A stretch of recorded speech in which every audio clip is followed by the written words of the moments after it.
Good morning, everyone. Welcome to our panel. First, I'd like to thank our panel discussion sponsor, the Gauss School. Thank you for sponsoring this discussion today. I would like to welcome everyone to our Ottawa Hills panel discussion. It's titled Ottawa Hills, a Public School Transforming. Why? We're going to find out today. So thank you for attending. My name is Jennifer LaHaye. I am your moderator for today's discussion. So a little bit about myself is I am from Northern Ohio. I work for Nyhouse Education Center out of Houston, Texas. But my job is I am the coaching coordinator. So I work with teachers all over the United States and helping to coach, teach, and lead in structured literacy through the science of reading. So I like to come alongside teachers and help them guide them because most of the time it's new territory for them. So we're going to get started. We're going to do some introductions so we can meet the panelists today. I would first like to introduce Dr. Adam Fineski, who became the Ottawa Hills Superintendent in August of 2019.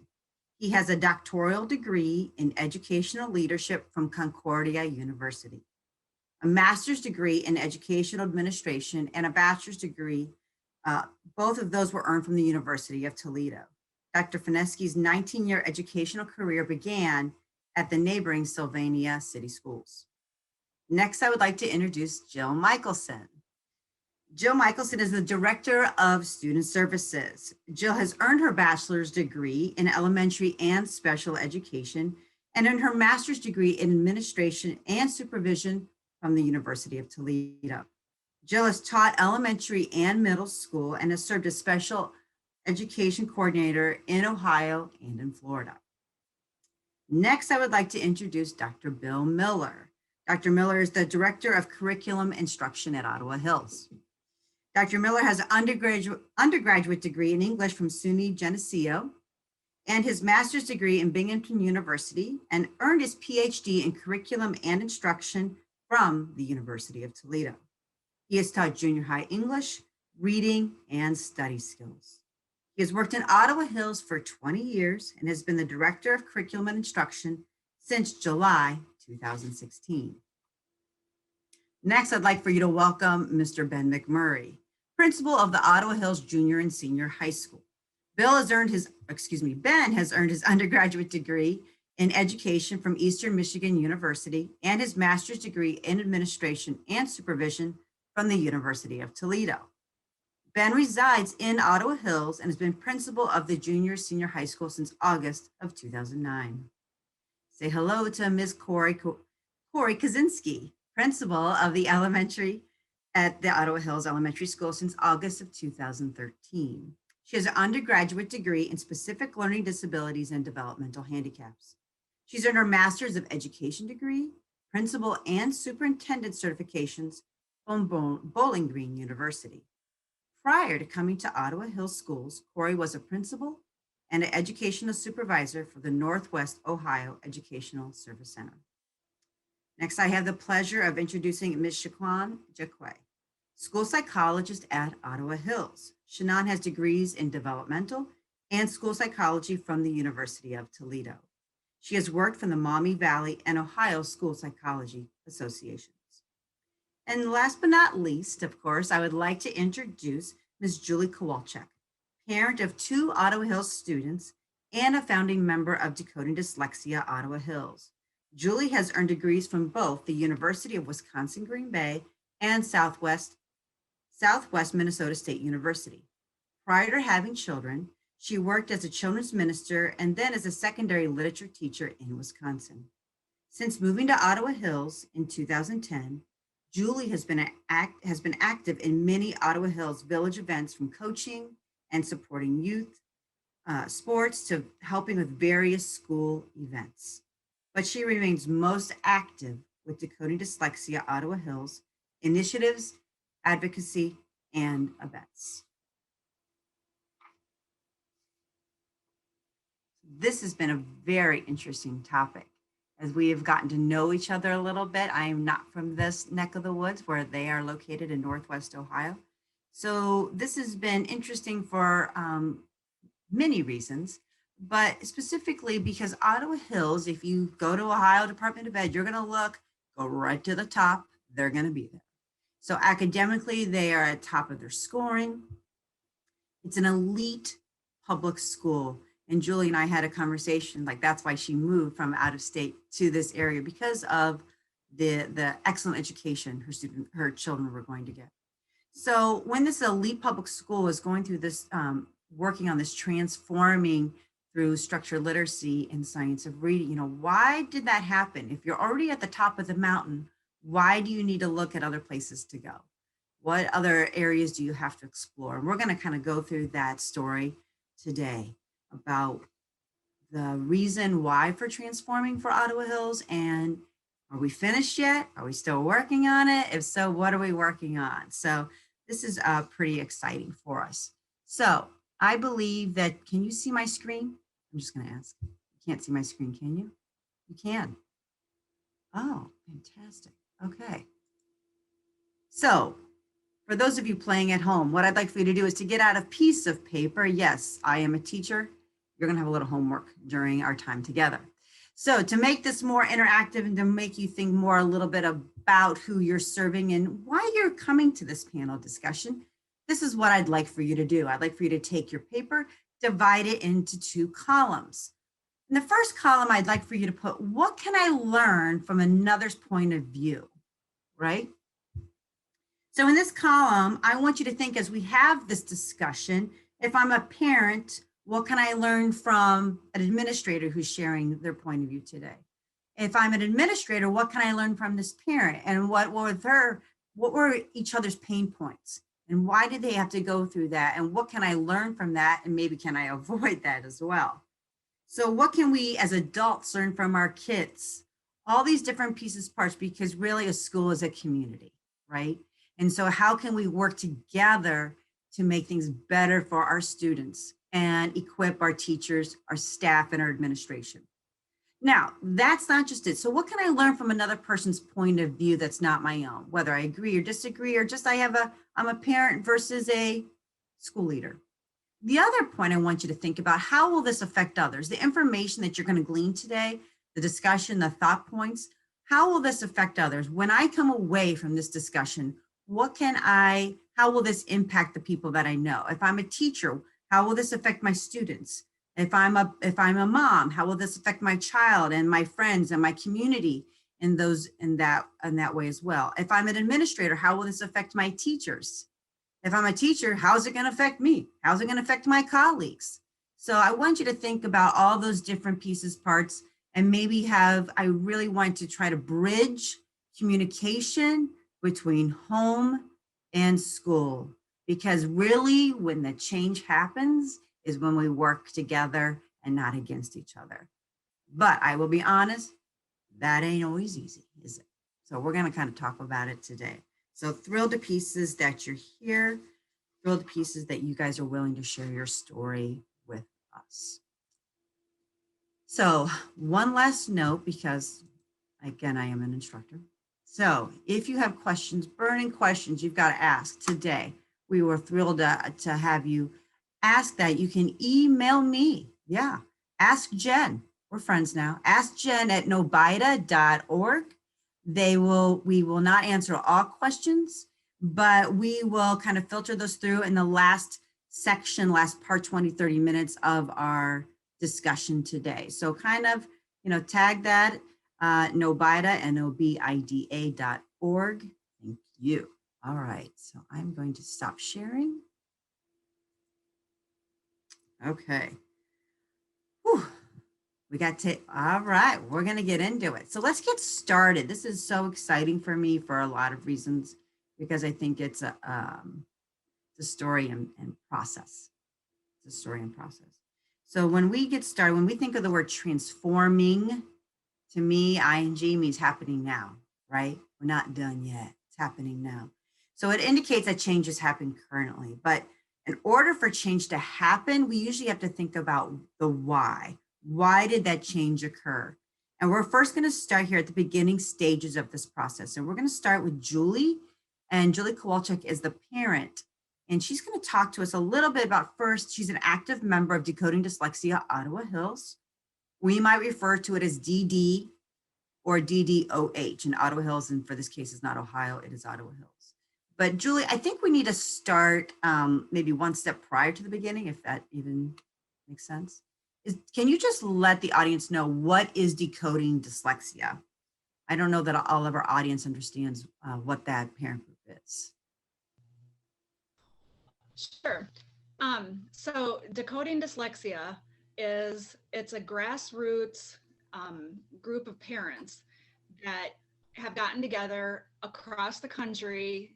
There's different chapters, different local chapters across the country in different states and different cities. And it's basically just parents that are working together to advocate for their kids, with dyslexia in the school district, in the community. I know in our group specifically, Decoding Dyslexia Ottawa Hills, we spend a lot of time, and I don't think we're unique to this. I think this is a Decoding Dyslexia attribute across the board, is we spend a lot of time personally supporting each other as parents and sharing our children's situations, sharing our children's needs and concerns and the situation we're going through with at school, at home. And we also spend a lot of time educating ourselves. And that was one thing that most of our members learned early on, is that we needed to educate ourselves first before we could educate our children or even help to educate the schools. And so we spend a lot of time also sharing resources, sharing information with each other, and just sharing the knowledge that we've gleaned through going to conferences, research online, meeting up with other parents who have been there, done that, talking to other school districts, just really trying to educate ourselves so that we can benefit our children and our schools. So I think that's great to know. And those of you who are interested in, starting your own chapter, you can email Julie. We'll have her informations on some other slides that you'll see throughout the day, not during this specific panel, but I think it's important that we know what decoding dyslexia is. So Julie, let's go back in time. We're going to go back down. Can you tell us a little bit? So this happened when you have two children. This happened when they were pretty young, right? Yeah. And so some concerns came up. And so can you kind of take us a little bit in the beginning stages? Sure. Well, like what you said, Jen, we moved to the district from Wisconsin, and we moved here specifically to Ottawa Hills because of the reputation of the schools. And I was a former educator. My husband is a basketball coach. Both of our families have been in education for generations. And we were just really excited to come to Ottawa Hills and to be in this great school district. And when my son started kindergarten in 2012, he pretty much immediately started having reading issues. Like, he just could not figure out these darn sight words. They were just awful. And it didn't make any sense to anybody because he had this huge vocabulary. He had great communication skills. He was a really bright kid, and we just couldn't figure out why he couldn't read. So his teacher said, he's a bright kid. Let's just wait and see. He'll pick it up. But then first grade, it was kind of the same thing. And then we really lucked out in second grade. And I really wasn't worried because I thought, we're at this A+ school, this A-rated school. We're going to, they've got it under control. They'll figure it out, and my kid will be just fine. But then in second grade, he had the rare opportunity of having a repeat teacher. So his kindergarten teacher was now a second grade teacher. And she was shocked. She could not believe that this bright kid that she knew in kindergarten hadn't made any progress. I mean, he was reading at a kindergarten level in second grade, in spite of the interventions that he was getting at school.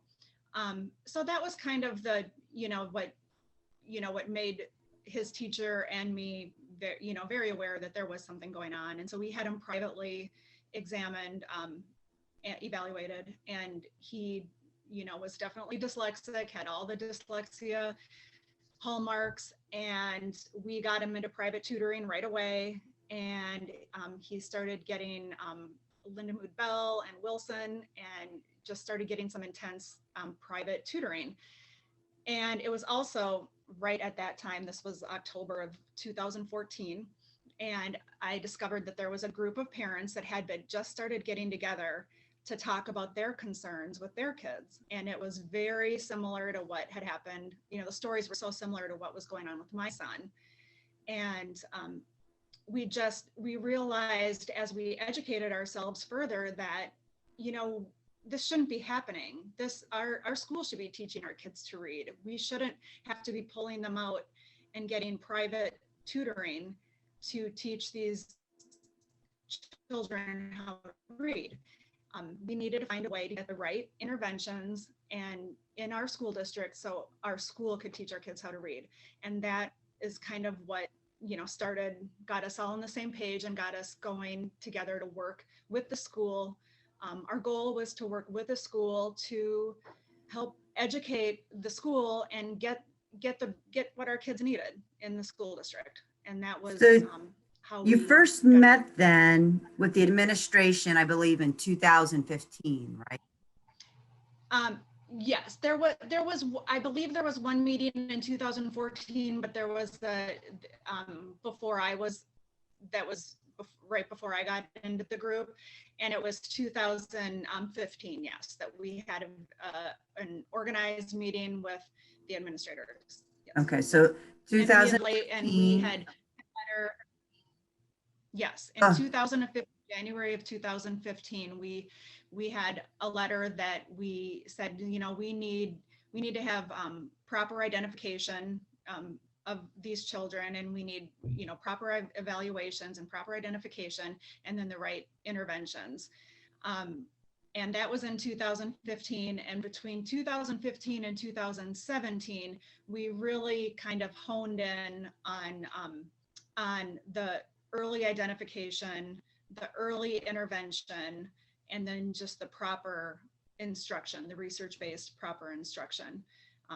But there was a lot going on in those 2 years. And one thing that the school did do that was fabulous within those 2 years was they got the foundations in the classroom as part of the general ed curriculum. So that was a huge. So it took 2 years. So 2 years. You're meeting with administration, then something happened in April of 2017. Can you kind of share a little bit about that? Because I think that was impactful to some of our panelists today. Yeah, we were not seeing the progress that we had hoped between 2015 and 2017. We saw a lot of just pushback and roadblocks, and you know, some based on just not being educated about dyslexia enough, and others just, I don't know, just some hard-heartedness that we were really struggling as a group, as parents, with the situation. So we decided, okay, we need to make take another tactic, find another way to try to do this. So we made a very organized presentation with the administration, and we tried to we start with kind of an emotional plea, like a tug on the heartstrings. And I shared my story about my son, Race.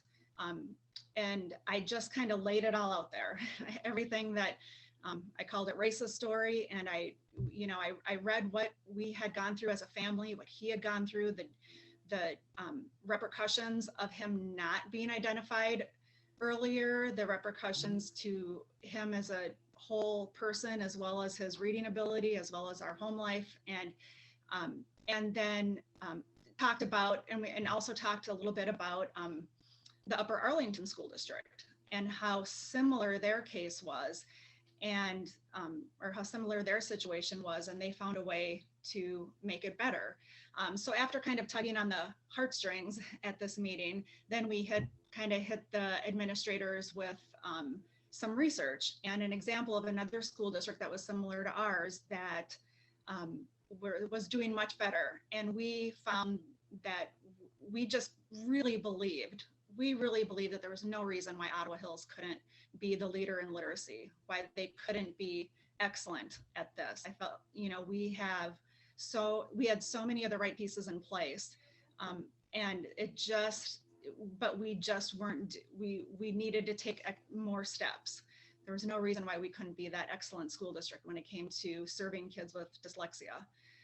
And so we laid it out very clearly. We need early identification of kids. We gave some of the screeners, some of the evaluations. We talked about the different interventions. We talked about doing family histories to help identify kids early. And then just doing getting the right intervention. I mean, we were using LLI, which is not effective for kids with dyslexia, as we all know. And we just need to get the right interventions in place. Things were. So there was really, you really did have a place. presentation. You know, you told your personal story, because it's a very personal story for those who struggle with dyslexia, but then you're like, okay, here's the facts. And so then you're kind of doing a push and a pull. So emotional. We wanted to be research-based and factual as well. Yes. And not reactionary. Okay, good. So let me ask, I think, I know Ben has talked about attending that meeting, and I don't, Bill, were you at that meeting? I don't know if you were there. Can you guys give your thoughts about that, that April meeting? Do you recall? How that, I think Ben, you've kind of spoken to it, and, or go ahead. I'll let Bill go first and then I'll chime in. Yeah, great. One of the things that I think I remember the most, there are two things, and and Julie already really hit upon them. They put a story, they put a face, they put an emotion to a situation that we knew existed but didn't really understand yet. We didn't really have an understanding of it yet. And they brought to the table a bunch of research. This is a parent group that did their homework, and one of the things that we're quick to realize, I was quick to realize at that table, was what a valuable resource that is. You know, very often you'll hear educators saying, hey, we're building this plane while we're flying it. Well, here you have a group of parents who are putting a lot of energy into doing some research, and then they're coming to you with, here's what we know. We needed to get to a place where we were listening to that and responding to the urgency that they felt about it. Because as Julie mentioned, we had done some steps. We had put into place a tier 1 program, Wilson's Foundations, and we're continuing to do that. But that was not enough. Like that, the work needed to continue. And so for me, that meeting was like, oh, so here's what more we can be doing. And here is some ways to do that, to get that done. And I'll just add too, the group really was impressive. They had done their homework. We had relationships with all of them previously, but this was talking about sort of a new issue that had come to the surface for all of us. And they had really good answers to some of the things that we were trying or we had done in the past, and responses and lots of questions. So how come you're doing this as opposed to this? So it forced our administrative team to sort of dive in deep to it as well with them. And again, as Bill said, they were great resources. We did reach out to the school in the Columbus area that had a very similar situation. And for, I think, our team, it was a bit of an epiphany. It was like all these things that we kept saying we couldn't do, they had done them. And so I was like, okay, we do need to look more closely at structured literacy, not working for a certain population of kids. And here's a school district that was, you know, diving into foundations and the Wilson approach. And there were a number of other things, strategies that school district was using that we had really moved away from or not even considered. And Julie and the rest of the group, again, we all had really good relationships with them. It did get tense, obviously, at times, but we were trying to do some active listening, and we're grateful they point us in the right direction. As Julie said, we really could do a lot better. We could reach some kids that weren't scoring where the rest of our kids were scoring if we just changed the strategies. And, you know, we're grateful for that. It hasn't been an easy process by any means, and we're still working on a lot of things throughout the whole system, but it was a systemic problem. It wasn't, you know, a problem with a teacher or, you know, one little thing. It was really systemic for that population of kids. Was that kind of an aha moment for Bill and Ben? Like, this isn't just a one-off. This isn't just Julie's, you know, smart, intelligent. kids that are struggling with reading, like this is more than just one kid. And these are just not parents. Sometimes it's educators. That's what we think. Like, you're going to tell me how to do my job, right? That's how we do as administrators. And I know, and Julie is, was also a teacher. So now she shifted to this parent. So she probably can appreciate the tug and the pull and the push. Bill or Ben, do you have any comments on that? Like, was that kind of hard? Like, whoo. It was really hard. And I think Bill felt the same way. Well, and it's also when we're not servicing a kid, when a student isn't making progress, that really is at the heart of what we do and what we want. And it was clear from the data that we had in front of us and that Julie provided about her own child and other children, they weren't making progress with what we were doing. And so it was an aha moment. And so we had to consider these other strategies. And when we did, we started to see some results with a whole population of kids that we had always struggled with. And by, for me at the secondary level, it was at a time when kids were sick of or tired, and the parents were tired. And so they would opt out of our school and they would go somewhere else. And so that became a problem for us. We didn't want that to happen. So Bill, you may have some other insights too. Yeah, I would just add to that one of the things that we had to get over, like we had to just get over it, is by all objective measures, state objective measures and national objective measures, we are a very high performing school district. And so we had to recognize that, hey, what we're doing is great, but we're missing something. Like, we were missing some students who might have been very high performers, but they were working like 3 times, 4 times harder than they should have been working in order to keep up with their peers. And that was an understanding that was a little bit tough to get through, but Julie and her story and DDOH helped us, they drove that point home. It was important for us to hear it. And so, Corey, let me ask you, as the elementary principal, okay, you're not a quote unquote, I mean, you are district leadership, but you're in the front lines. You're dealing with runny noses. You're dealing with upset parents. You're dealing with, you're right there with those little kindergartners in the first grade and the second grade. So, I mean, you were there when this was happening. I'm sure you were probably the principal for Julie's kids and all those types of things. So, I mean, what was your process when this was all happening? Well, it was very easy to see that something wasn't right. Maybe it wasn't easy to see, it was easy to feel.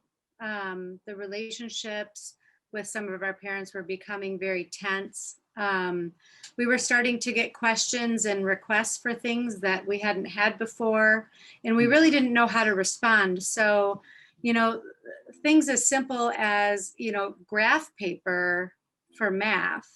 It was like, well, if you struggle in reading, why do you need math or graph paper for math? Like, we just didn't understand that. We were starting to be questioned in ways that we didn't have the knowledge to respond. And can I just say something, Corey? I think that's a really powerful statement, because I think a couple things. I think parents think that educators should know, and sometimes we don't. And then I think we have to be, as educators, say, like, to be honest, say, I don't know, but let's try to figure it out. I think that's a powerful statement to admit that. Well, we've gone through some growing pains, because you're right. You do. When I went into administration, as everybody around this table did, we did so because we wanted to do what's best for kids, and we believed we were. And so when a group started challenging that we weren't doing what's best for kids, that's an emotional kind of thing to hear, because never would you do something that's not best for kids. But it also, we were touching on something that we just didn't understand. And there wasn't a lot coming from the state. They had done some studies, but they didn't really have conclusive, anything to share with us. We didn't really have any guidance. And so we really just didn't know. And one of the fears that we had was, okay, so if we give this accommodation to this parent, is everybody else going to want this too? And if they do, how are we going to, do we have the resources to be able to say yes? And so our first instinct was, wait, we don't know what this is. no, right? And Mhm, that's what really started to challenge those relationships with the parents, because there just wasn't, we didn't really have a good justification to why we were saying no, but we just didn't understand why we should say yes. And so I think that meeting on the in April was really the start of us working collaboratively with the group as more of a partnership, and acknowledging that this isn't just us with all of our information telling this group what should happen in education. This was like, okay, we're here in education. We need help to understand this better. And you have all of this information that can help us understand this better. So if we put all of our heads together, I think we can really do some great things. And that aligned with Jill Michelson coming on board and really providing us with great leadership with her knowledge and understanding and her relationships with the parents. And that's when really our really zigzaggy paths started coming together and finding a flow. And that's when that discomfort started to ease a little. It was like, okay, we're doing this right now. We're still on this journey, and the journey probably will never hit a finish line, but we're on a really nice path to doing what's best for kids.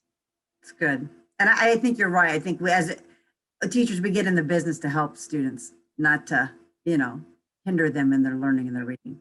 Perfect segue, Corey. Thank you for that, because some changes are coming. Some changes are coming. And one of the first changes that Ottawa Hills did was they hired Miss Jill Michelson. So Jill, you were brought into Ottawa Hills. And can you just first tell us a little bit about your role in Ottawa Hills? Because when we say student services, I don't know if everyone's always clear what that title means and what do you do for the district? Sure. Thanks, Jennifer. Mhm. My title is Director of Student Services, but my main responsibilities is to help support students that are served with individual education programs and 504 plans, and to assist with providing students with the appropriate interventions, K to 12. Ultimately, it's making decisions like you and Corey had said that are best for kids. Mhm. So when you got hired on at Ottawa Hills in your role, did you know all the stir about the dyslexia in the district? Did you know what you were walking into? I knew some of the difficulties the district had been working on. I knew some of the efforts to have some positive change. I don't think I really understood the depth or even really the heartache really that was involved in the process prior to me coming. So when you first got hired on the Ottawa Hills, did you feel like that was one of your top priorities, is to connect or to work with or figure out this whole dyslexia issue? I mean, was that like top of the list? Yep, absolutely. Absolutely. I read everything that I could read on the topic, had taken classes, had talked to as many people in our community, both parents, private providers, local and national organizations, because I did want to know everything. I wanted to be able to make decisions for our students with evidence and with the knowledge and knowing we were making positive steps in the right direction. And so you probably felt like, I have to do this because this decoding dyslexia group, they did their homework. I kind of have to keep up a little bit, right?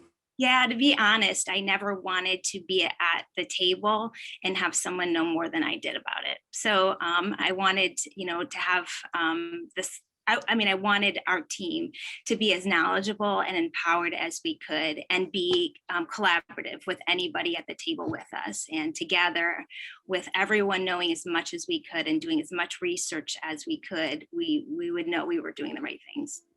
And we're going to come back to that collaborative piece, because I think that's an important part of Ottawa Hills. So then Jill's in place. Jill's digging in on dyslexia, right? She's probably having meetings with maybe parents, meeting with staff, figuring out just, a lot of self-teaching, self-learning on that part. Then Dr. Adam Fineski, he comes in and tell us a little bit about your interview. with Ottawa Hills. So you were kind of sharing. I don't put you on the spot. No, that's okay. Thank you, Jennifer. Yeah, that was definitely something that will go down in history with me that I won't forget.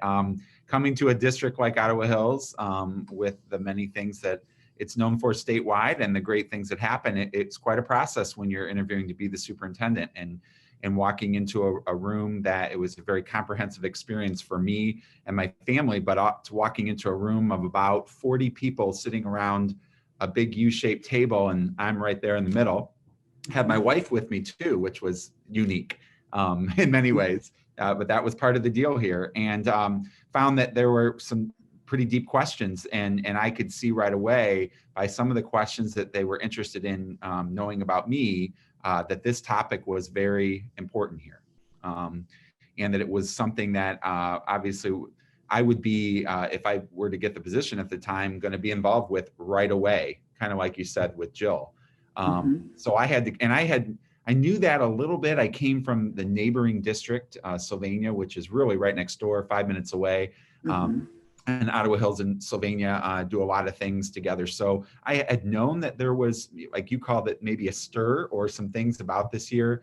But I don't think I was as prepared as I walking in knowing it was that big, really big of a stir. So for me, it just told me right away that this is important and that I need to be all in. And what I hope that the team that day saw was that my style of leadership would be helpful to bring to the table to help make strides with this effort. And it worked out, I guess, because I'm here. So, and trying to do my best to use that collaboration and working together and listening and building relationships with parents and truly listening and involving them, not just, okay, come on into this meeting, but actually truly listening and involving them in the process, which is what I think we've done over the past couple of years. It was happening before, but I was able to kind of bring that and join this amazing team to help even move it more forward. So did you feel like your role at all was to be the listener, or were you proactive in the dyslexia changes, or did you kind of task that, if you will, to Jill? Say, Jill, because I know I'm going to be realistic. Superintendent, you're looking at everything. You're probably not going to get in weeds necessarily on a subject. So did you just kind of give Jill like the freedom and the support? Probably, yeah, financially, right. Like her job, all those, it all plays a part in how she can feel like she can accomplish what needs to be done. Right. Well, I think a little bit of both. I knew I had to jump in and do a lot of listening and a lot of learning. And as Jill did, for me, it was really getting caught up to speed on this topic, on dyslexia altogether. The district I came from, we honestly didn't talk about it. There wasn't a whole lot. And I don't know if that's a bad thing altogether, but it was something that just wasn't on the table. And so for me, I had to jump right in. But to answer your question, Jill and I have worked together for years, and I knew right away that I trusted her. When I got here, we worked in a prior district together, and when she said, "Hey, you need to be at this meeting," and "Hey, I need this," hey, I had to make it happen, and we have, and supporting it in any way we can. We just have to figure it out. The answer can't be no, we can't do it, because if our kids need it and it's the right thing for kids, we have to make it happen. And that's what I tried to bring to the table to support Jill and all the folks on this screen, because we're all involved. We're a team, and I would say Jill is leading us in this efforts. But what's great is you see two folks on the screen that are at the central office district level who truly work together, and that's our Director of Curriculum and Instruction and our Director of Student Services. In many districts, those departments function on their own. No, that is totally the opposite here. They work together and do everything together, which is really outstanding, because that does not happen everywhere. But because of that, it makes it more of a doable process for us, because we're always talking about all kids. We're not just talking about kids who are struggling or kids who are excelling. It's really about all kids when you have those departments working together. So it made this topic easier to, it's still, we're still learning, we're not done, but it made us be able to make that progress because we were all willing to be at the table to support it. And I do want to get to, I want to talk to our good friend here, But I think I think we're gonna have to, absolutely have to talk about curriculum instruction and special ed director of student services and how they work together. Just exactly what you said, that they came together, and we're gonna have a little fun with that in a minute. So Shannon, did not forget about you. We have to talk to Shannon. Shannon is the school psychologist. And so Shannon, you kind of like the last piece of this team puzzle, right? So we've kind of talked in this narrative story, this timeline, where we had some administrators here before when Julie first started her path, and then they did hire Jill, and they hired Adam, and now we have Shannon.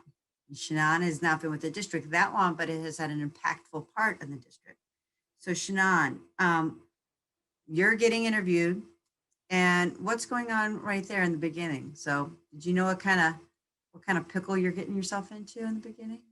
I did right away. One of the very first questions was about dyslexia, which was really interesting to me because I've been a 20-year learner about dyslexia, teaching myself through conferences, through my school program, through reading. So I was very excited that the term dyslexia was coming up and that we were having that conversation.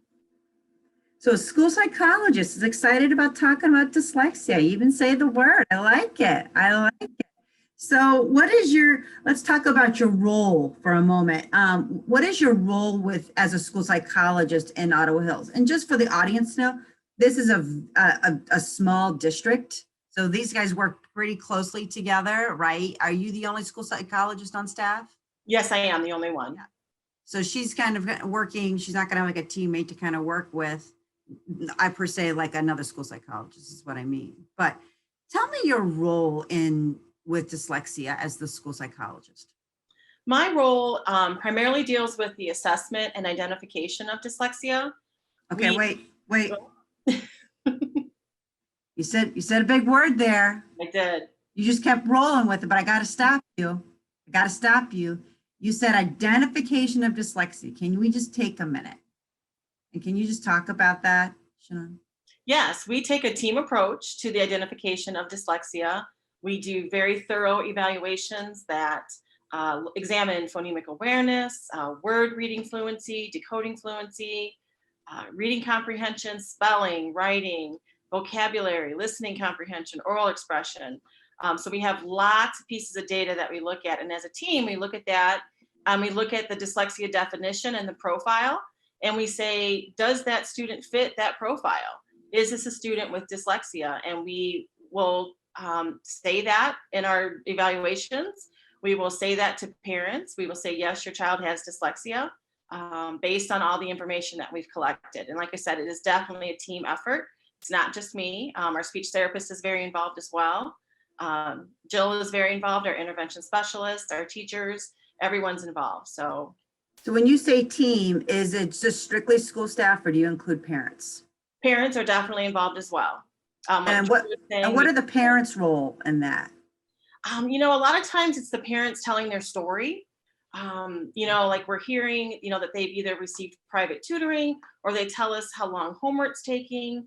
Just in those meetings that we have, those problem-solving meetings, we are listening to our parents. And, that's, sure, we can look at all the data that we want, but it's that, that qualitative piece as well of what is this child, what does it look like? I think Bill mentioned earlier that sometimes these students are working 3 to 4 times harder than they should be.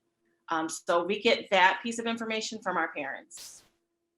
And I think that's so important because as teachers, our kids, as students keep it together.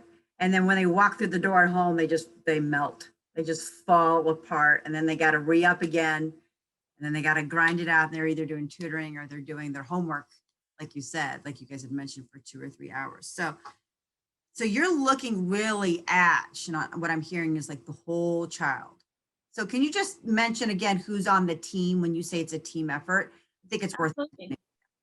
The parent is on the team, myself, Jill Michelson is part of our team as in her role as director, our intervention specialist, our speech and language therapist, our general education teachers, our reading intervention specialist. Sometimes our occupational therapist is involved. So we're looking at a real comprehensive picture. I think that's so important because it is a comprehensive issue for many of our students. So Shannon, what, we have school psychologists that are here today and they're just like, oh my gosh, what is she doing? So what is the resistance for school psychologists to identify or to test for dyslexia? What do you think? What's your personal take on that? I think it's a history. I mean, I know when I was going through my program, I was told dyslexia didn't exist. But then I had a child who had dyslexia and I knew that it did. I think some of the training programs aren't prepared to teach us about this. I'm hoping it's better, because that was 20 years ago. So I'm definitely hoping things are better. I think there's some resistance about who can make that diagnosis. Who should make that diagnosis? For a while, there was the whole, is it a medical condition? It's no longer in the DSM in the fifth edition. It's no longer listed in there. So school psychologists are able to, when we're doing evaluations for specific learning disabilities, it's okay to say that specific learning disability is dyslexia, because that is, that's important to say because that leads instruction and intervention. Do you think that school psychologists know what dyslexia looks like? I think most These do. mixed up. They must be dyslexic. Right. I think most do.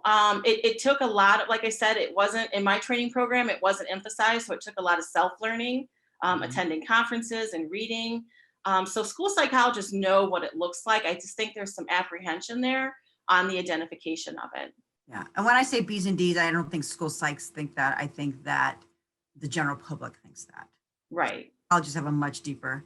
I don't get any hate mail at the Ask Jen NOBIDA. So I love the school psychs because they have a lot of information. They have a lot of background knowledge. And I think that's really important. So let's talk for a minute about the famous Bill and Jill show. So we kind of have a tease. I've met with them a couple times, and Dr. Faninsky had mentioned it. Let's talk about Bill and Jill, the 1-2 punch, because we've got curriculum, regular ed curriculum, and we got special ed. And how do the two of you work together? It was mentioned. I think we need to talk about it. Bill, let's start with you.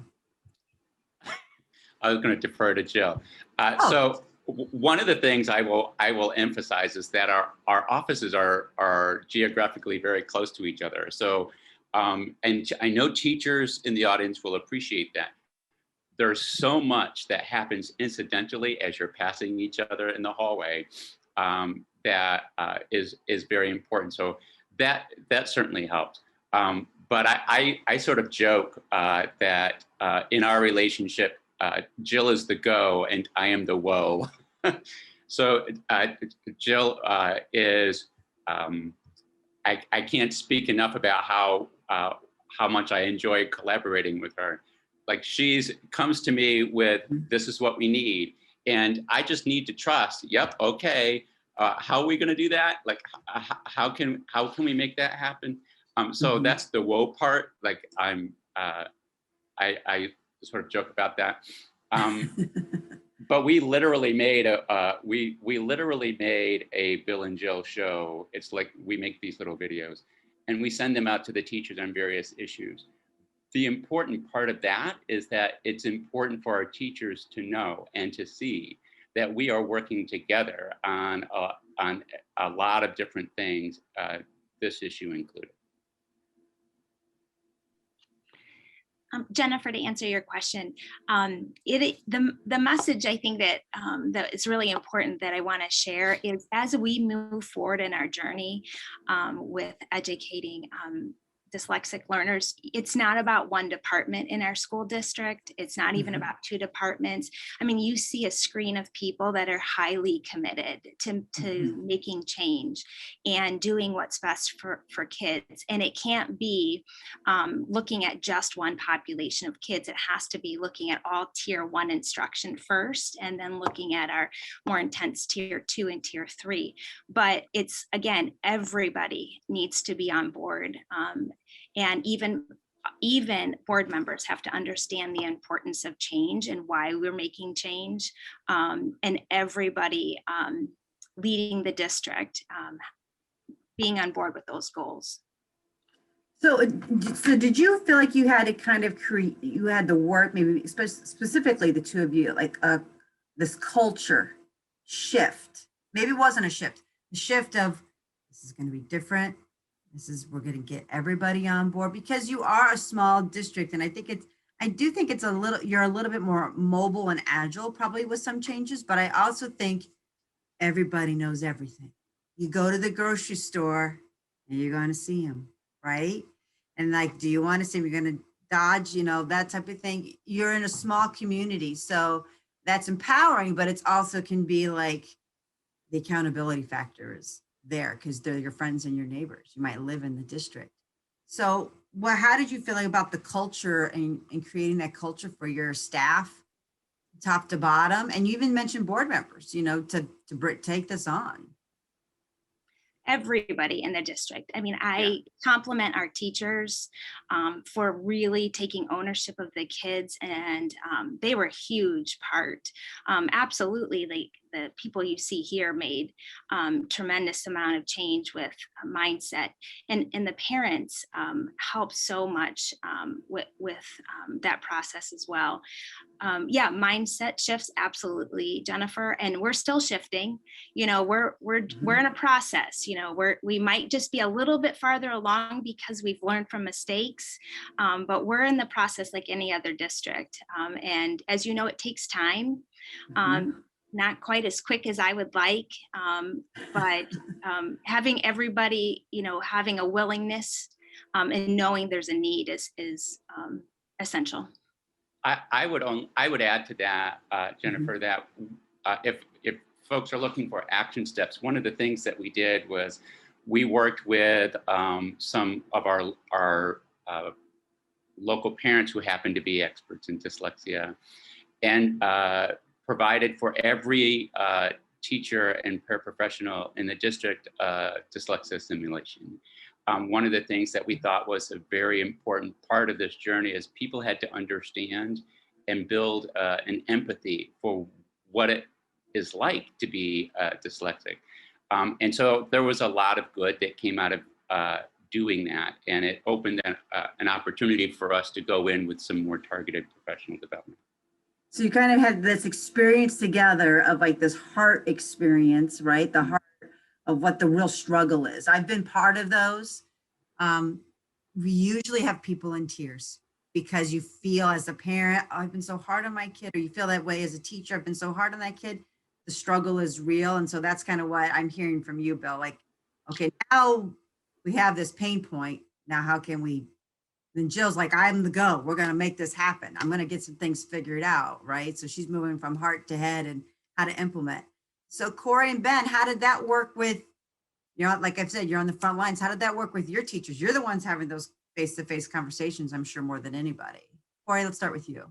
At the elementary level, I think one of the hardest things for our teachers is when they are not feeling adequate with certain kids. So if they're not seeing their kids growing and their toolbox is tapped out, they're frustrated, not because the child's not learning, but because they're not making impact, or both. Yeah, so for sure.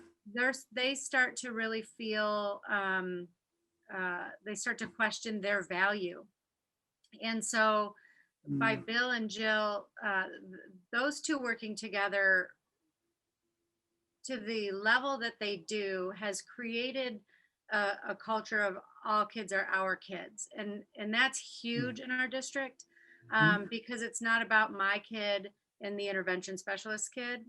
It's like all of our kids are all of our kids. So our teachers ask for, I've maxed out my toolkit. I need more.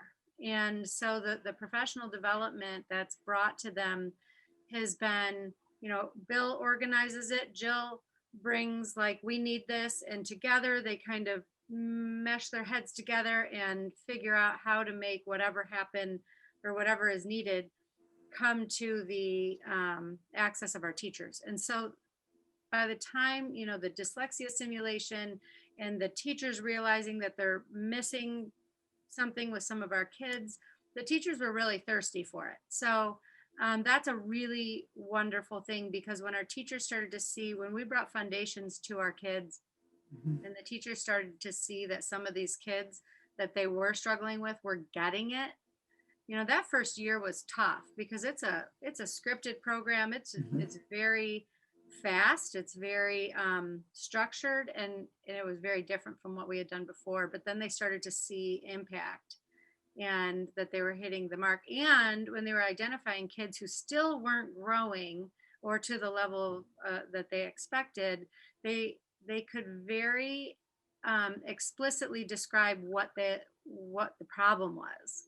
So instead of saying this child's just not growing in a reading level, it was, this child is struggling with phonemic awareness, or he can't figure out the digraphs, or they can't figure out, like, very, very specific. So your teachers are feeling empowered, Very much. more successful, because and teachers usually will shut down when they're like, I don't, like you said, I've got nothing left. Right. And when they ask for help, they Yeah. know what they're asking for. They know the help that Mhm. they need. And that helps Right. us help them. So it's been fantastic at the elementary. So Ben, what are you seeing in junior and senior high school? I mean, this is kind of later effects, and this is a relatively new process for you guys, right? It's been a few years. So hopefully now you're starting to get some of these kids graduate into the junior, senior high school. So Yeah, that's a great question. I think at first our thought, especially after the success of some of the interventions at the elementary school, was we have a whole slew of kids at the junior, senior high school that have never been identified and may struggle with dyslexia.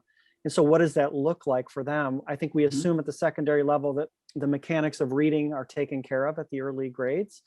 And we had some kids that were going to need some real help with just the mechanics of reading, like I said. And then it presents itself in other ways that our staff is sensitive to. So some of the social emotional support that kids would need, the executive functioning issues that they would need help with, because those comorbidities, as Jill sort of explains, that go along with dyslexia, can look like a not very motivated student at a high performing high school. That's not, a good position to be. It can look like being defeated all the time. It can look like being consumed by one subject area when you have 7 others that you have to worry about. And so I think our teachers, after that simulation and lots of other things that we have done, were more sensitive to that. And it happened to coincide with really rolling out a new RTI MTSS process and thinking about that through the lens of a kid who has dyslexia or other challenges. So it's been sort of helpful. We have a long way to go, I think, at the junior, senior high school with sort of reading in the content areas, and how just the sheer volume can be a challenge for kids who have processing issues. So we're still working on that, and Jill has been helpful, but we are seeing some more intervention, especially at the junior high, sort of carry over with continuation of Wilson for some of our students. Max Scholar, Just Words are some of the things that we've implemented. I'll let others speak to it, but we had 3LI work with us and they did an audit of our whole school district. And so there were some nice action steps there.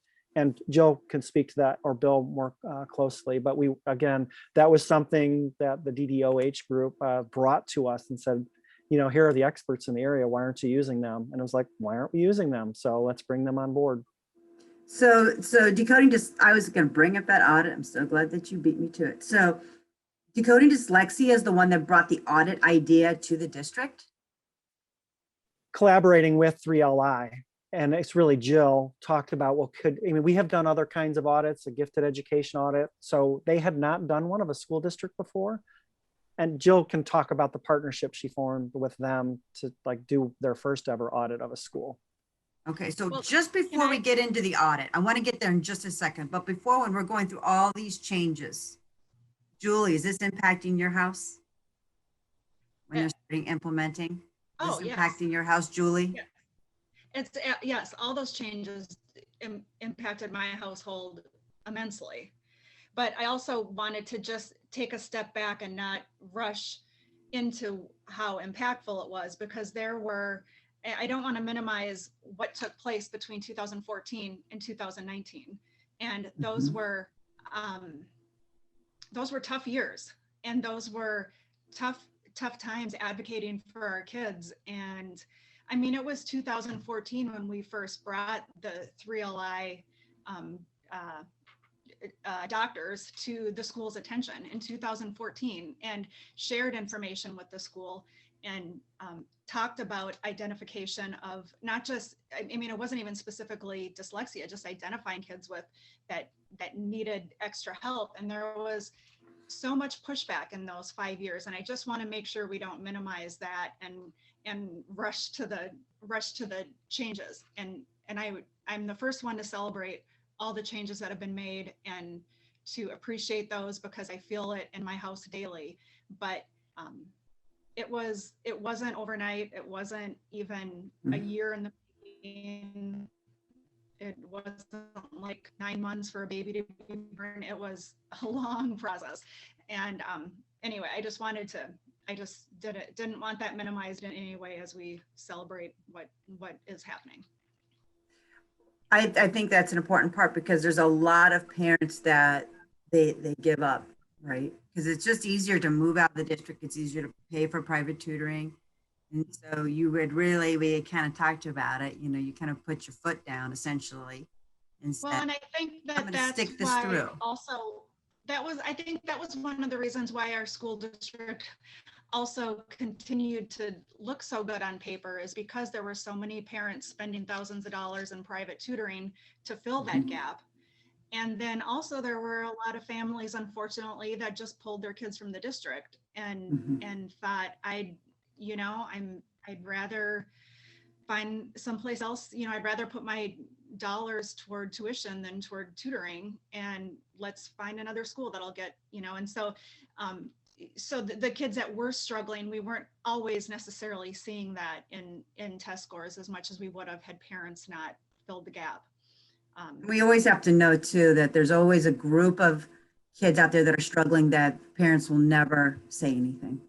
They're just doing the best they can, the school or the kids, and so we always know that there's always a silent suffering as well. Yeah, so I think you're right, Julia. We cannot dismiss. You guys have come a long way, but there is some history and some pain in the background that is not gone, and some people are still hurting from it. And it's your child. If you're a mama bear or a papa bear, the pain is real. It doesn't go away. Thank you for reminding us of that. Yeah. Let's go back to never mess with that mama bear. I'm going to tell you right now, don't do it. Let's talk a little bit about that audit, because I think was that Jill? Was that specifically a literacy audit of the district?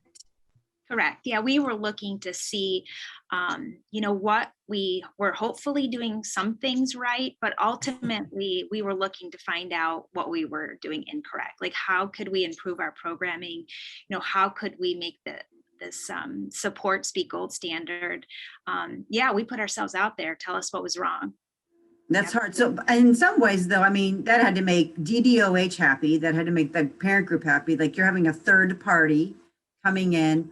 Then you also have to be like, we're going to white knuckle ourselves through this. What are they going to say? So did that audit really give you kind of a common conversation with everybody? It's like, this is really where we're at. This is what they're seeing. Let's talk about it. One of the important aspects of the audit was that the amount of data that was gathered and the amount of feedback we received from parents and from teachers. And they spent a lot of time with us. And when you said, oh, were you, white knuckling it? I think everybody wanted to know, we knew we weren't doing everything we could. So we were welcoming the feedback. We wanted to know. Sure, nobody wants to, hear and read, where you're falling short, but we knew going into the audit, that's what we were looking for. We weren't looking for any real praise. We wanted to know. And I think that's an important piece that all districts have to go into the process knowing is, you're not doing everything right. You can't possibly be doing everything. And so what can you, really look at all the components of your programming and your interventions, and there's always ways to improve. So we were welcoming that. Yeah, we did get a lot of wonderful feedback. It helped us to make a plan. So we've got right now our short-term plan is a 5-year plan that we've made. Everybody was really instrumental in making that plan. A lot of that information came from the audit. A lot of it came from feedback from our staff and parents, and it's changing. Bill and I've worked pretty extensively on that. But again, it's helping us to get to the next step, but there's always a next step. There's always a next step. As soon as you think you've arrived, you're probably in trouble, right? So I think it was mentioned in one of our previous conversations, you had this audit, the good, the bad, the ugly. And, we need to recognize schools when they're doing things right in different areas. And sometimes you don't know what you don't know. You don't know what you don't know. I feel like that's really a common theme that I see with understanding dyslexia, whether it's interventions or what it is. Or it was mentioned also to me in a previous conversation with you that with the our panel here, that the results, the audit results were shared with the parent group. Is that correct? So like in full transparency, like, okay, parents, you get to see it too. I mean, it was redacted parts, nothing, it'd be, oh, Bill says no. Bill says no. Man, that's hard. So Julie, were you ready to get your hands on that and kind of pour through it? Oh, yes. Were. It was, yes. It was great. That was some of the best reading of my life. Some of the best. Did it confirm what your suspicions were? Did it encourage you? How did you kind of take all that information in? No, a lot of it was not surprising to read at all. Because I had been, the people who attended the dyslexia audit that were on the panel that shared their thoughts, the great majority of those people had been coming to DDOH meetings or had been reaching out to me and others in our group privately. And so there wasn't a whole lot of surprising information to me. I remember we had a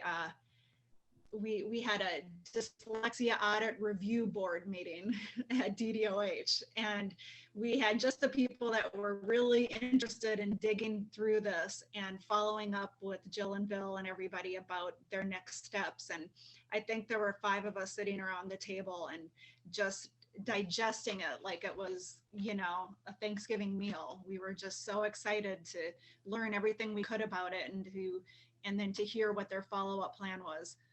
It was exciting. It was a very exciting time, and it was something very positive, and we were all just really hopeful that this was going to continue to go in the right direction.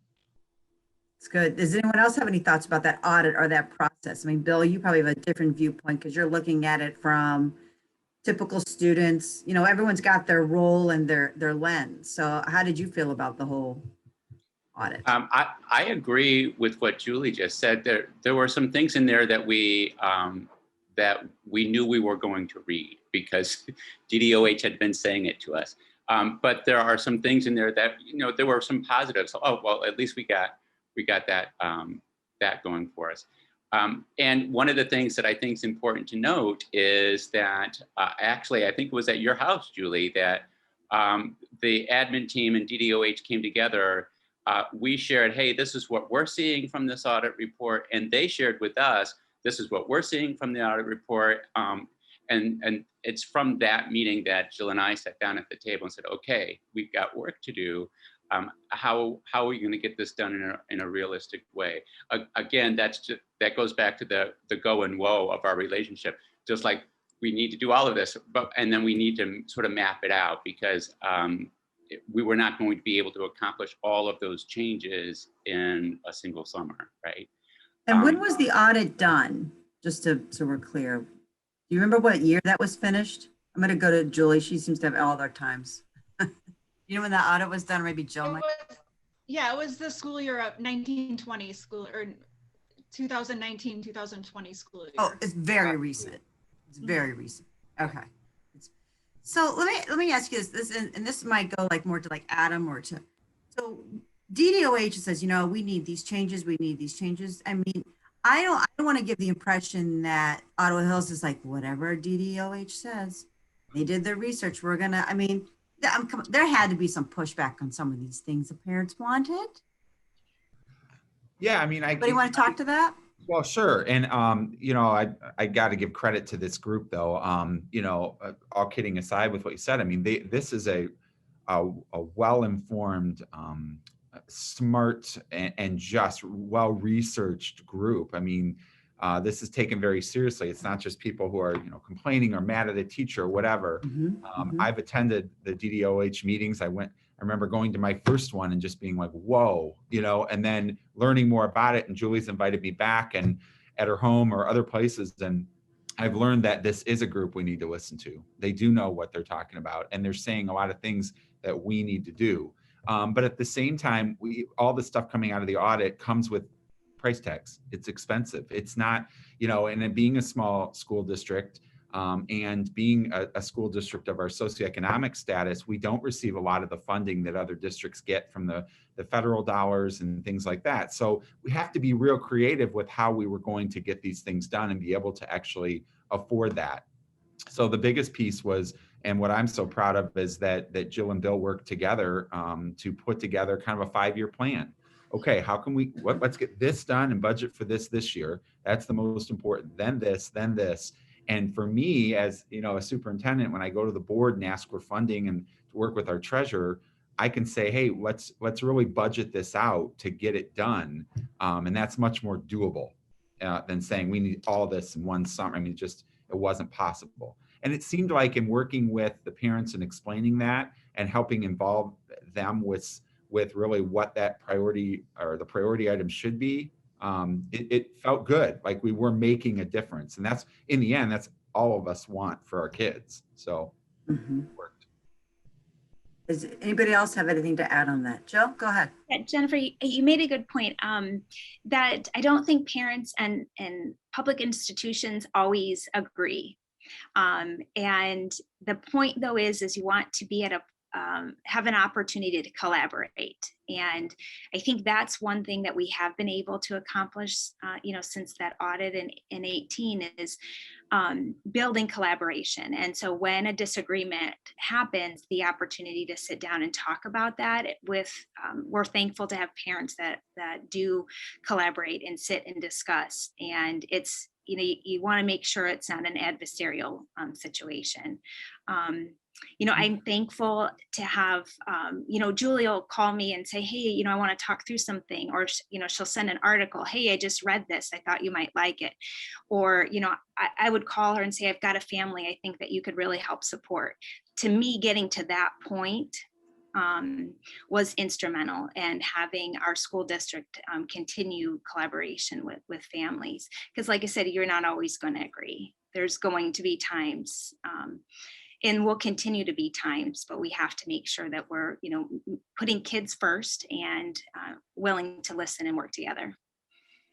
Julie, so how do you agree? Do you feel like there's a collaboration with the district? I mean, you're coming with your heartstrings with your little guy who's really struggling, and you're getting this push and pull, and you're like, this didn't happen. Like, I told my story, they said, we're going to take all DDOH changes tomorrow. Everything starts tomorrow. I'm going to wave my magic wand. That didn't happen. It's just, so when that happens, as people who care deeply about our people, our own children, you know, have you let it go? Do you let it go? The feelings, I mean, the push and the pull. I mean, how do you collaborate when there has been friction over time? I mean, it takes a while to get there, doesn't it? Are you there? Yeah.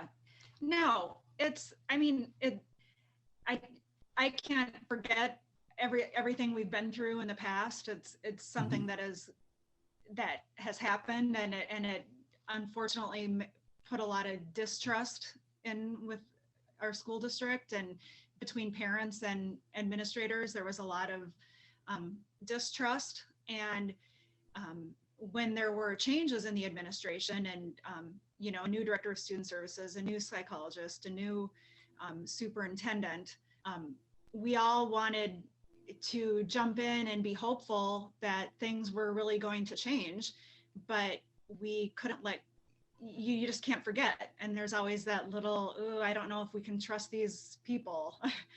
But yet, being a rational person, I knew that I wouldn't get anywhere if I held on to all that distrust and kept the experiences of the past and took it to the present with new people that are here. And that wouldn't be fair.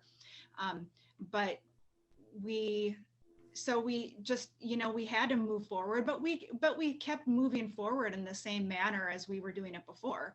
We still were pushing for what we felt was right. We still tried to communicate. And when I say we, I mean DDOH, this group of fantastic parents that have been a lifeline, really, for me and for so many.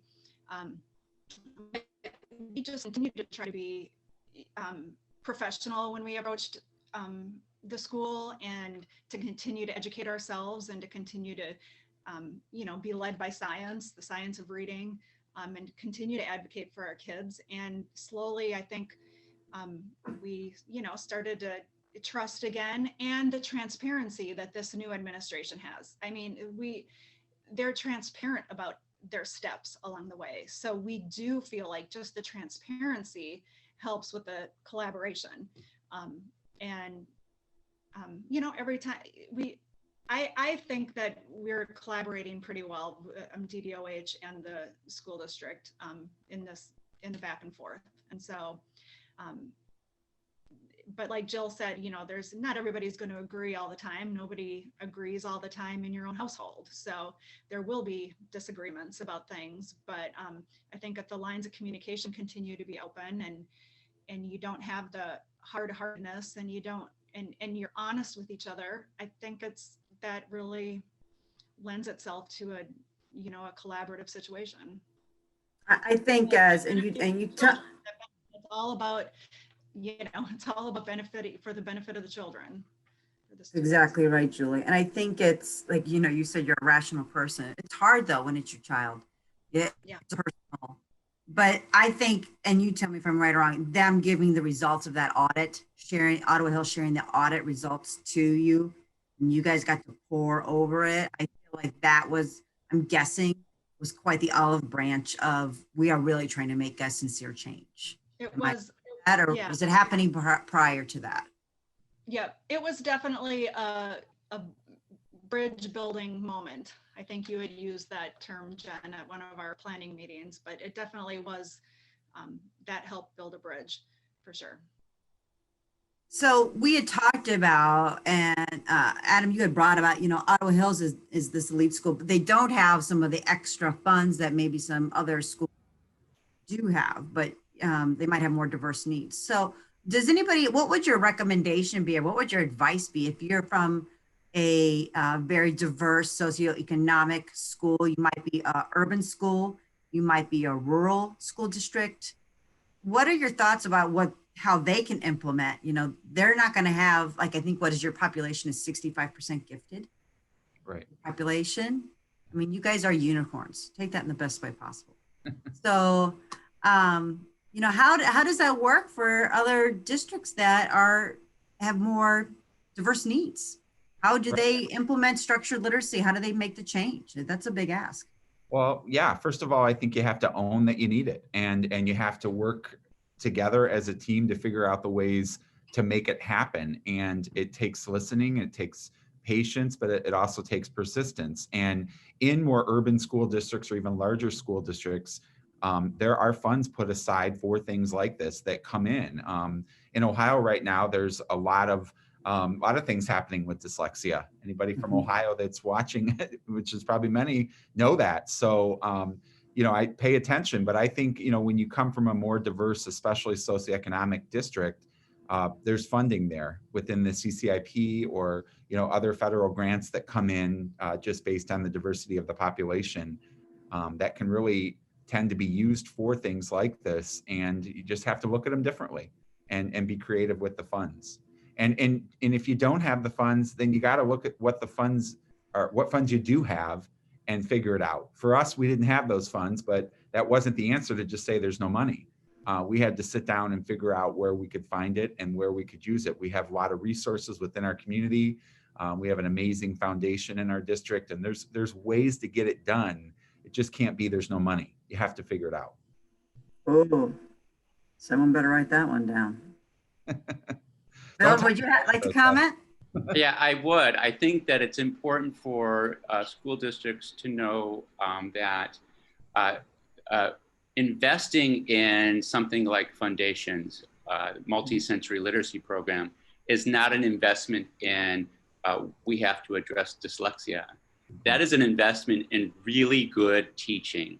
And one of the things that came out of our, we rolled that out in a 4-year process with embedded PD. We had a coach come in working with our teachers. And one of the things that came out of that whole process is, you know, teachers saying, I had no idea.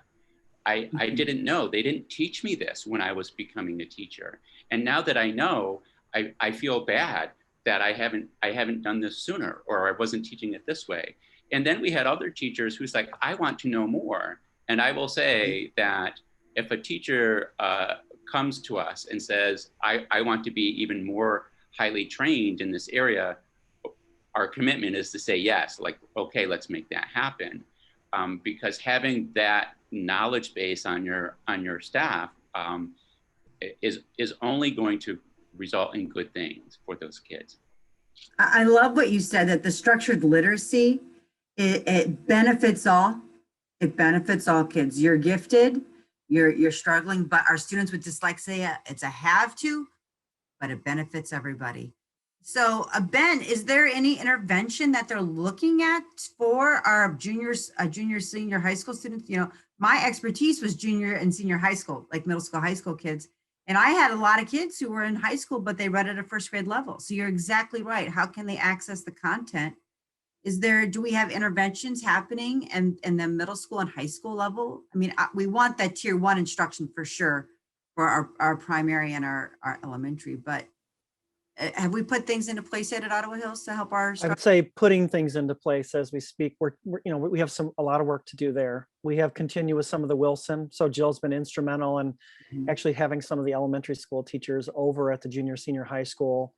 Finding time in a high school or a junior high student schedule to do that has been challenging. And we're trying to make that happen during the school day, so it's not on top of everything else.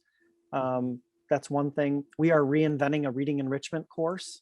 So trying to identify those students who need help. We've had lots of team meetings looking at the group of students coming through, and can we service them through that class? Does it make sense? It's required a lot of coordination, in all honesty. I think the English department is having ongoing conversations about that. And then the regular the core academic areas looking at their reading loads with these students in mind. But I will tell you, and Julie could probably speak to this about some of the families that she knows and their children. It's not easy still. Our kids are balancing 8 classes per semester. It's quite a workload. And there's not always an understanding, or it's interpreted a different way when students are struggling. So having those communication lines open is important. And kids at the secondary level don't want to look any different than their peers. So that's sort of another element of all that. I can't say we've totally figured it out, and it's part of our ongoing work in that area. And we listen to parents like Julie about how that could look a little differently. But those are the plans we currently have in place. Jill could speak to it more as well. Go ahead, Jill. Do you have any comments on that part for junior, senior high school? I would say one of the impacts is restructuring the reading class that we do offer, and looking at making sure that class includes explicit interventions, and they're tailored to be individualized or in a small group. The teachers, it's a co-taught class, so it's we made sure we actually have 3 teachers that teach that class, so that the kids get exactly the intervention that the data supports that they need. One thing that I would really thankful for Ben and Bill's initiative is they brought sign language to the junior senior high. And again, we're not looking at just what can benefit a certain population, but the class has really been successful, and a lot of great feedback from all students that are participating in it. But And just share with the audience why you bring about sign language. What's the impact for? Why does that matter for high school kids? well, one, it's a language offering, but we have seen some kids that struggle with learning a second language, and we've seen success with sign language being something that they can feel successful with. Really thrilled with the programming and the growth of the program. Yeah, I love that you guys do sign language. Our students with dyslexia, they struggle with English.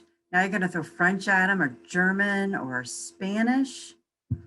Oh, Yeah, we offer French and That's- Spanish. My wife's one of the teachers. And so considering another language is a little bit challenging, right? But it was an idea that came from discovering dyslexia. So we had Chinese in there too. And I do think Jill's right. Our kids are experiencing a great deal of success. And it's a very popular course across the board. So it's not just those students. And, Right. and the other teachers are helpful, but there's again, some specific strategies that would be more helpful for students identified. You know, again, I would say it's a little embarrassing that we had to make these changes with this push from DDOH. We should have been on top of it. And we're still trying to address these things. To Julie's point earlier, there were some very dark days, I will say. It wasn't all like, oh, we just got a plan. And then when we tried to implement something and sort of announce it, it was interpreted sometimes as you're announcing these things as if you're really doing them. They're brand new. And Julie would always say, are you doing them with fidelity? I want to see the proof in the pudding here. You can't just say you're announcing and expect those changes. We really want to see it embedded in everything. And, you know, the group has kept us on our toes for sure. I like the balance between the parent groups. You guys sound like you respect the parent group. And then, you know, Julie has kind of come alongside and really try to, and the DDOH group, she's representing, you know, coming together to collaborate and communicate. And that's not easy when emotions run high. It's not easy. So it's interesting. This kind of just came up in our conversation today. And, you know, and Julie was a teacher in her past life. You're always a teacher once you're a teacher, I think. But you all have said you've had to educate yourselves about dyslexia. All of you have said that.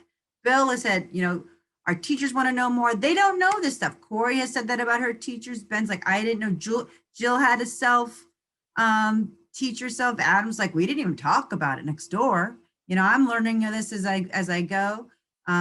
Julie has kind of learned along the way. Our kids are some of our best teachers. Shannon, same thing. She shared that as well. You know, I always kind of say, like, what the heck? So, I mean, are we wanting like our pre-service teachers? Do you think they're, I guess I'm saying is that why don't we know more about dyslexia? Do you have any thoughts about that? I mean, like, well, Shannon mentioned in her programming, she's not a teacher, but the school's like, you know, it doesn't exist. It's the D word. It doesn't exist. Might call it specific learning disability. I mean, I was all self-taught as well with structured literacy and about dyslexia. So Bill, you said you're investing in the teachers, and the teachers are telling you, and they're telling probably Corey, like, we didn't know. We didn't know. I think that's surprising for parents. Anything you want to share, Bill? I forgot what I was going to say. Only that you know, one of the things moving forward is, yes, we didn't know this, but now we do. Like, you know better, you do better. So the fact that we didn't know it before, or why didn't we know that? Like, let's not invest our time in trying to figure out why we didn't know it. Let's invest our time in figuring out, we know it now, what are we going to do about it?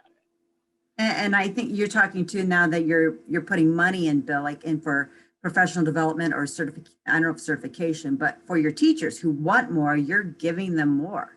So are they just feeling more equipped? Are your special ed numbers even going down? Are your scores going up? I mean, the benefit, I mean, I don't want this to say we're just doing this to make parents happy. We're not. You're not doing this just to make parents happy, right? Of course not. But I'm hopefully you're seeing some academic payoff, or maybe even some, you know, funds shift from, you know, the intervention pieces, just to regular ed, you're spending on that. Does anybody have anything to speak to that? Jill? Jennifer, you're not moving my money, are you? I'm not No, giving up you any of keep my your money. You earned your money. You making this happen? Yeah. I'll say I'm on recorded. I'm not taking your money from you. No way. No way. But are you seeing a shift in like need? I mean, maybe it's too soon to tell. Is that the goal? I think Corey touched upon probably the biggest shift that I see, which is teachers now have the language to express what their needs are or what the needs of the students are. It's so, hey, we need professional development in reading comprehension. It is no, we need professional development in very specific reading skills, or the student needs more help with these very specific reading skills. And so that just helps us to work smarter when everyone knows more.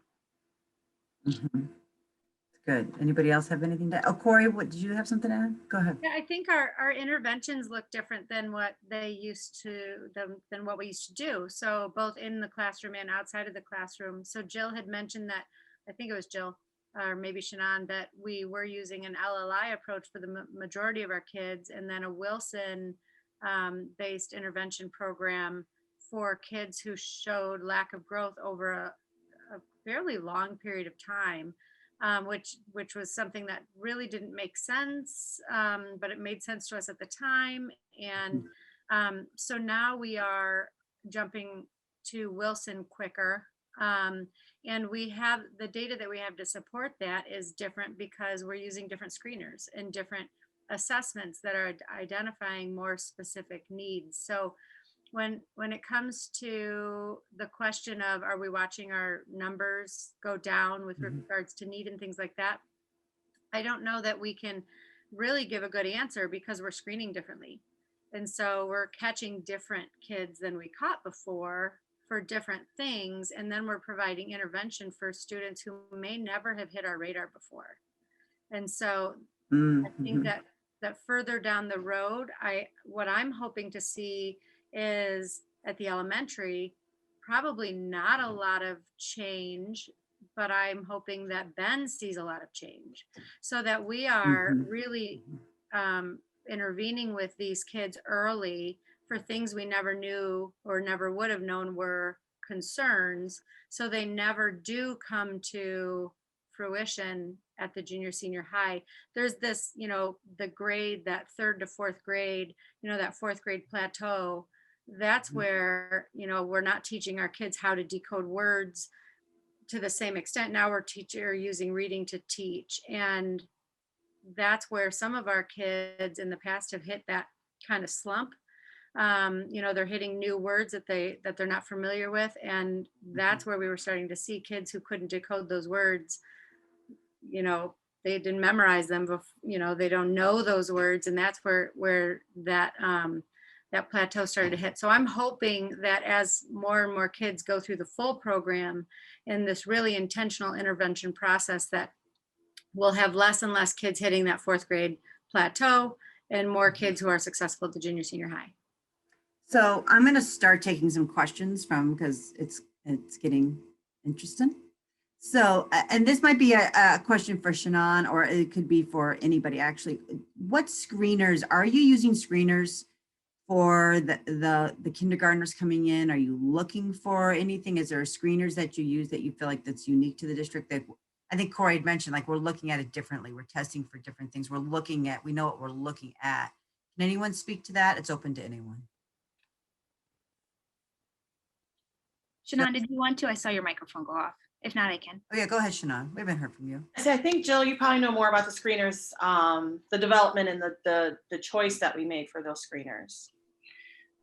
So screeners and progress monitoring, we're using right now for K-3, we're using what's called the PAR. We give that 3 times a year. PAR. Yeah, we give a 4 to 12. We give TOSREC, which is done 3 times a year. One thing that was really valuable coming out of our audit is we provide parents a kind of like an interview. We're looking for if there's any concerns parents might have about their child's reading, any historical data from their family. That's a piece to that as well. We've also used DIBELS. That's done 3 times a year, and then kids that are receiving intervention, we give that once a month. So those are just some district-wide progress monitoring and some things that we use. But I think what Shannon mentioned earlier, it's not about one piece of data. It's not about one screener. Like, it's so important to be able to look at all of the pieces and talk about strengths and weaknesses. When we do that, sometimes we need more information, and we might look at, you know, the CTOP or the KTA or the GORT to give us more information, some more of a tier 2 and tier 3. But again, those are things that we continually are researching. I'm not sure we have the exact, plan right now, but I do feel that we're at a point of having a lot more data than we did before. And we look at progress monitoring more frequently, and we don't wait. I think in the past we might have waited to see, our score's improving, but now it's an immediate need for tier 1 and tier 2 intervention. And then using that data to determine, do we need to increase frequency of those, interventions? Do we need to look at making changes? I think that interacting with those data points more often too has been really successful in monitoring the kids' growth. I from what you just shared, I feel like if Julie's little guy would have been the K1 when this was happening, he would have been, flagged or kind of looked at a little bit closer, probably just because the screeners would have picked up the deficiencies, which could trigger the dyslexia. And Shannon, I have to ask it. I already know the question, but I'm going to ask you: is there a test that tests dyslexia? There is not one test that will test dyslexia. It is a battery of assessments. And and when she says battery, I mean, we're talking, and you had mentioned it earlier. You're talking about all these different pieces, and you're doing interviews, parents, regular ed teachers, all those. So it's pretty comprehensive, isn't it? Absolutely. And we also interview the student. I interview the student and talk to them about, what are your difficulties? What's been helpful? What is still hard for you? Those kinds of questions, because they have a lot of insight into what's going on. That's so interesting. And so do you find that's kind of eye-opening when you talk to the student, whether they're in 1st grade or 10th grade? Or it's eye-opening for me, but I even think it's eye-opening for them, because it's someone acknowledging that they are working extra hard and that they are struggling. So it's almost eye-opening for both of us. That's really, really good, because our students, and I always think the typicals, they're dyslexic students, they know they struggle. They're fully aware, I promise you. They know that they're not getting it. And my rule of thumb is, you disagree with me or not, if you ask a 1st grader, who do you think is the smartest kid in the classroom? You ask them, they'll say the best reader. And that is not true. Because there's a lot of smarty pants out there. They just struggle with that darn print. So that's really, really good. So let's look at some of the questions that we have here. Oh boy, okay, I'm just gonna read this. This was from a participant. I'm so impressed by the humility and willingness to collaborate shared by the district. I've worked with several schools and districts to support not only my own child, but other families who have children with dyslexia. Unfortunately, my experience is almost always the opposite. The school is resistant to working with and learning from parents and dyslexia advocates. How do you think we can best get more school districts receptive to a reevaluation and improving how they identify and service students with dyslexia? I'll leave that open to the group. That's a loaded question. I could answer it from my standpoint and my role, and then maybe Julie, you could answer it, as a parent working with the district. I think one of the most important things for a parent or for an advocate is to remember that they are, as a parent, a member of their child's school team. And as a member of the school team that helps to educate your child, is being direct, but also remembering that we have the hopefully the interest of their child is always the conversation, and what always the conversation should go back to. But being respectful to everybody at the table, and giving everybody a voice is really an important message. You know, I guess the advice I would give parents too is, you know, you know your child, and if you've got a feeling there, it's worth being persistent, but in a polite way. I would suggest to families too that, you know, they keep a binder and they keep everything, and they, you know, review the data that the school's sharing with them. I think they also need to make sure that they're empowering themselves with as much information and as much knowledge as they can. There's a lot of resources in the community. There's a lot of national and local resources. I think parents, other family, you know, have gone through a process of learning maybe the harder way, and they could learn from that. You know, I think Julie's a great resource to families that are trying to navigate maybe a tough situation, and always reaching out to others would be a starting point. Julie, what would you like to add to that? I would agree with all those things. And one of the things that Jill had mentioned was about the data, starting a folder or you know, each of my kids have a binder that has all of their Julie, data. can you speak up just a little bit? Yes. Having a binder of data that you get from the school, and also samples of homework and just any test that you get, and specifically ask the school for any data that they have. So sometimes, you know, a school will do a test but not share it with the parent. So some of those things you have to ask for. So, you know, just send an email and say, I would, you know, every type of screener or test or progress monitoring, please give me a, you know, electric copy or a physical copy of those things, just to make sure you have all the data to keep track of your child, and the progress of your child. And then also reach out to other parents who may be in the same boat as you are. You know, if you know your kid is getting pulled out for some sort of intervention with little Johnny, then reach out to Johnny's parents and talk to them and share their experiences. And then just educate yourself and share what you learn with the school, and even give the school, your school district, examples of other school districts that are heading in the right direction, that are doing things. And you can say, oh, well, this school district is doing this, so perhaps that could work at our school. So those would be some of my suggestions, along with what Jill said. That's great. I'm going to just take one other question here, and then we're gonna wrap up. So another question was brought up, and this might go to Jill. Can you speak on specific interventions aside from Wilson, and what types of curriculum are you using for 4th grade and above?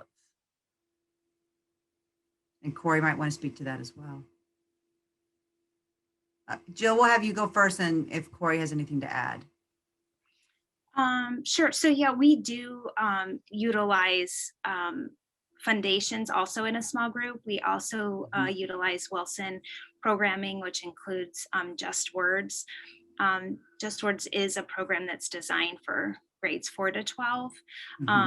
And sometimes, to be honest, intervention isn't based off of a specific program. I mean, sometimes when we're really doing a good job of really honing in on a specific skill that a student might have a deficit in, and isn't a program, it is, it could be, you know, the expertise of our reading and intervention specialists that can hone in on that and teach that with multiple modalities. But, you know, we utilize other programs, like LIPS is a program that we've seen some success with kids.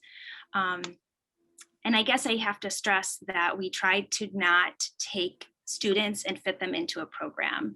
You know, we really look at what do they need and what resources then do we pull from and do we use.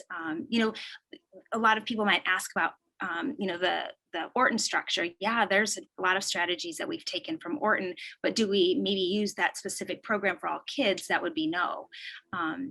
So I think for some districts that are starting out, I think, yeah, you do want to rely on a tier 2 and tier 3 programming for students that have dyslexia. You need to have that, but that's not the end. Okay, I put in some intervention programs, we're done. You know, I think that's like a good starting point. Let me just ask a question to the group. So if someone is just starting this process, okay, so this is more for my administrators here. If they're just starting this process and you're in this role in another district, is there any steps you'd have them to consider? It sounds like everyone was doing their own research, right? You kind of were like, you're figuring out your own way. Is there any advice that you would give to people? Say, you know, I think our school districts should start thinking about implementing structured literacy in special ed or in our tier 1. Do you have any recommendations or piece of advice to get them started? Let's get them started. Let's do this. How do we do that? Bill, do you want to answer tier 1 question? Yes. So one of the things that I think, like action steps, I will go back to, you need to build an understanding in your educational community. Your teachers, not just the English teachers, all teachers need to have an understanding of what dyslexia is. And so I go back to that simulation was a turning point for some of our teachers. So starting there, building an understanding of what that is and how it impacts not just, you know, the reading class, but every aspect of that child's experience. So that's a starting point. And then the other thing, I agree with Jill, there's no one program out there that's going to be the answer. But starting with a tier 1 program like Foundations or some other program that gives you a framework to train teachers and to start building that practical understanding of how to teach reading in a scientifically based way, starting there is probably a good second step, maybe. Good. Does anybody else have any thoughts? I mean, you know, Corey or Ben, I don't know how, you know, how to have to educate yourself. You're just kind of learning. Are you depending on your colleagues to kind of help you along? Because I mean, everyone has lots of other things going on in your job besides just this one issue. I'm fully aware. Yeah. I think you have to trust your team, first of all, and trust that they're going to guide you to, and that whole collaboration goes for within your district as well. So the fact that Bill and Jill and I for the elementary school and Shannon all really trust each other and that our arrows are all pointing to the same direction is huge. The other piece for bringing a whole new literacy program to your school, K-3 primarily, you have to get your teachers on board before you put this in their laps. So helping them to understand why you are doing what you're doing before you say you are doing this. And then once you get that why established, helping them know and really feel that you are going to support that process all the way through. So switching to Foundations was huge. I mean, every grade level was doing it a little bit differently. Some were using, you know, some kind of sing-songy phonics things, you know, the phonics dance or, you know, whatever, but that's not a program, you know? And so this was very, very different.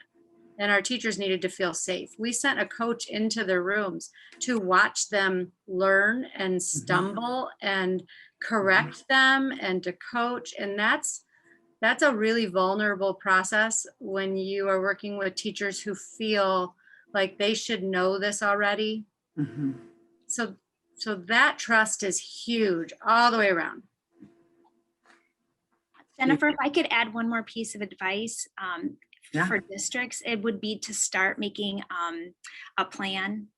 You know, what can you accomplish in a year, you know, and then push out your plan to be minimum of 5 years. House Bill 436, I think, is going to help some districts with that plan. They've got some dates there that districts will need to comply with. But taking it in small steps and having goals for your team, I think is absolutely essential. And I think we've all shared that another essential piece of this is the collaboration of the entire district, as well as, community members, parents, and private providers. Well said. Thank you. Thank you.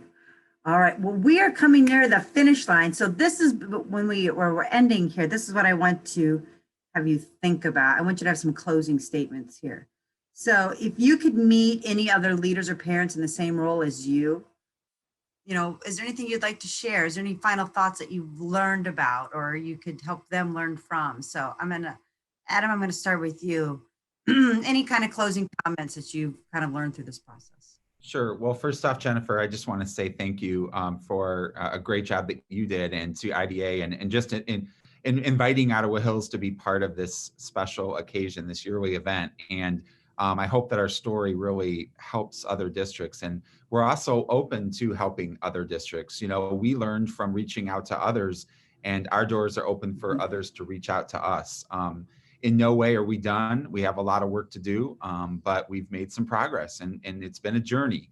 So I would say to other superintendents in my position, because you've got so many things going on that you want to prioritize, just be willing to listen and involve your team and trust your people. And in doing that, you'll get to the right answer. And one of the biggest pieces is to make sure that you involve your parents and your community. You can't do it all yourself in a conference room with educators. You've got to involve your parents and your community and collaboratively work together. Believe me, you open those doors, it will be easier. It will not be harder. And I think a lot of superintendents think it's going to be harder. So that would be my advice. Good thought. Bill, you have any final thoughts for us? I was going to say something very similar. Is we all have to bring to the table our expertise. We all know how to do our jobs, but part of that is making sure that you are allowing other people to bring to the table their expertise. And hey, how can we use all of what we know together, because this is a complex issue. You cannot do it any other way. It has to be a collaborative effort. Good. Ben. I would agree with Bill and Adam, but I would say, in some ways, take the time to have this conversation with your curriculum director, your director of student services, and your elementary principals. Reading isn't just an elementary thing. And I think, there was a lot to learn here, and really dig into the issue about kids who struggle with reading. And there are competing approaches, and some are more successful than others. And I think, as Julie's pointed out, the research has shifted, and with changes in the law and recommendations from the Department of Education, things are different. The landscape has shifted in a good way.